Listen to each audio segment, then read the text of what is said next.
Holidays-nale, adu namma GT Holidays da. GT Holidays, South India's #1 travel brand. You know you are special when you're with GT Holidays.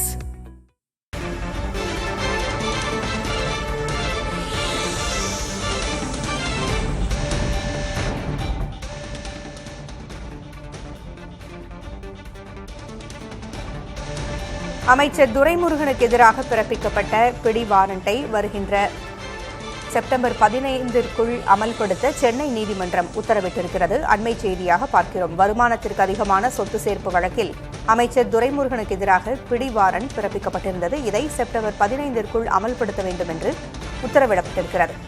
கூடுதல் விவரங்களை வழங்க செய்தியாளர் சுப்பையா இணைந்திருக்கிறார். சுப்பையா, விவரமா சொல்லுங்க.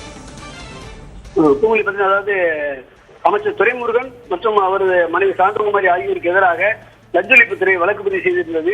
அதாவது கடந்த 2006 முதல் 2011 ஆண்டு வரை அப்போதைய திமுக ஆட்சி காலத்தில் பொதுப்பணித்துறை அமைச்சராக இருந்த துரைமுருகன் வருமானத்துக்கு அதிகமாக சொத்து சேர்த்ததாக 2007 to 2009 ஆண்டு காலகட்டத்தில் 1,40,00,000 ரூபாய் சொத்து சேர்த்ததாக அவர் மீது 2011 ஆண்டு அதிமுக ஆட்சி வழக்கு தொடரப்பட்டது. இந்த வழக்கானது வேலூர் நீதிமன்றத்தில் நடைபெற்று வந்தது. வேலூர் சிறப்பு நீதிமன்றமானது 2017 ஆண்டு ஜனவரி மாதம் இருவரையும் விடுதலை செய்து உத்தரவிட்டது. இந்த உத்தரவை எதிர்த்து லஞ்ச ஒழிப்புத்துறை காவல்துறை சென்னை உயர்நீதிமன்றத்தில் இந்த வழக்கை மேல்முறையீடு செய்தார்கள்.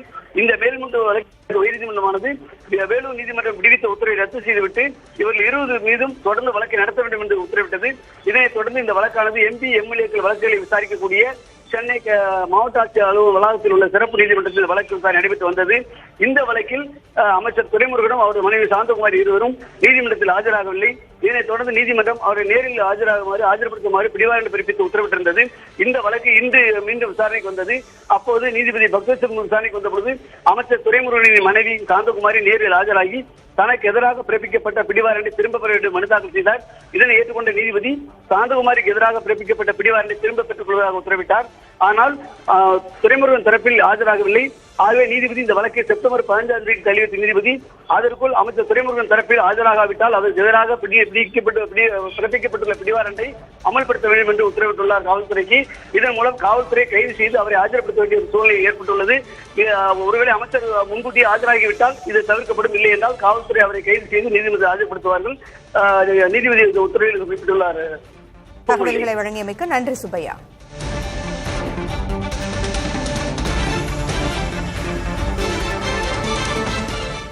Holidays-nale, adu namma GT Holidays da. GT Holidays, South India's #1 travel brand. You know you are special when you're with GT Holidays.